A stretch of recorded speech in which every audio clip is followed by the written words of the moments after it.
So the US wants to know exactly what is happening in El Salvador since they have adopted Bitcoin as legal tender. Is it because they might want to take the same steps, or is it some other reason? Also, could it be that finally the SEC is targeting real scams in this cryptocurrency space?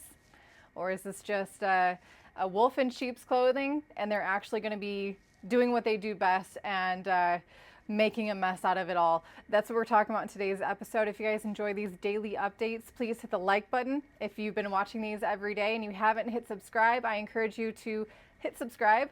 We appreciate your support, and you'll be notified if you hit the bell notification when we post our videos every single day. If you want to know what we're doing with our cryptocurrencies and why, which cryptocurrencies are in our own portfolio, you have to check out a link for the CT Club down below in the video description. Right off the bat, the U.S. There's a couple senators that have reintroduced a bill to the U.S. That is looking to require reports on what is happening in El Salvador since they have adopted Bitcoin as legal tender. Now, they did this in September 2021, so it's almost been 2 years. And they are saying that they want these reports so that they have a chance to mitigate any potential risks that might be coming up through El Salvador adopting a cryptocurrency as legal tender. And they're really threatened by this because they're saying that the risk of crypto as legal tender is that it has the chance to potentially weaken the economic stability of obviously the US economy, and also to empower malign actors. That last part, it's also giving me some reminders of the Restrict Act, which is another bill in the US. If it gets passed, it means that it would be illegal for you or for companies to allow you to access apps and websites that are outside the US that they deem to be dangerous. And a lot of people are making some ties to the Restrict Act and how it could be applied for things like cryptocurrency exchanges. As a US citizen, it's already really hard for you to be interacting with centralized cryptocurrency exchanges that aren't trying their very, very best to be regulatory compliant in the US. And many of them are realizing that it's a practice in futility, basically.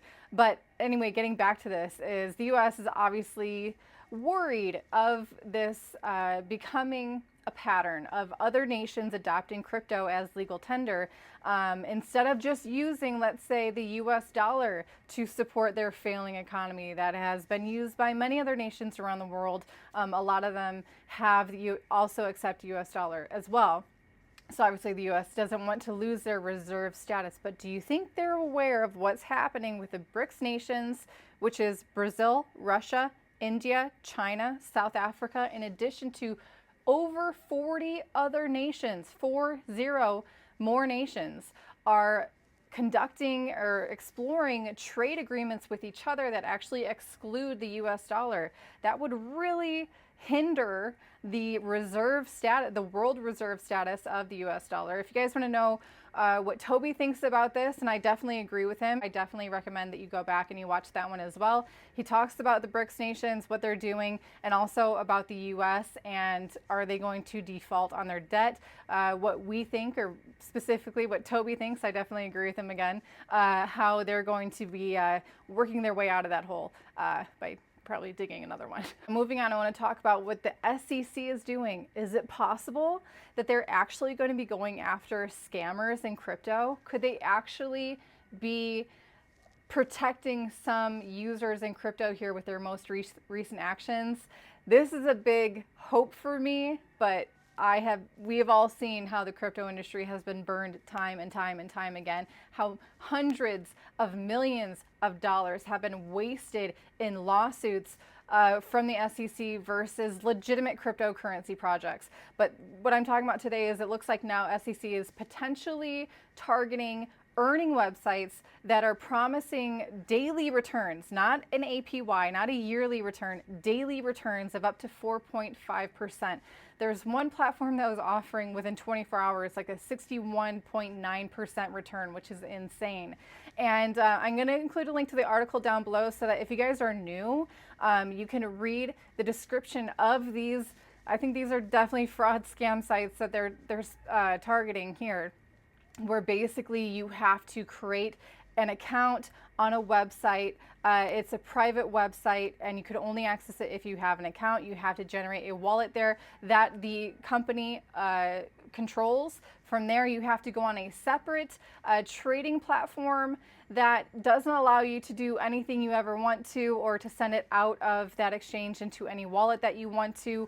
Basically, these scammers are funneling you in with promises of, again, like 4.5% daily returns, up to 60% daily returns. And basically what they're doing is they're siphoning off your money and they're keeping it for themselves.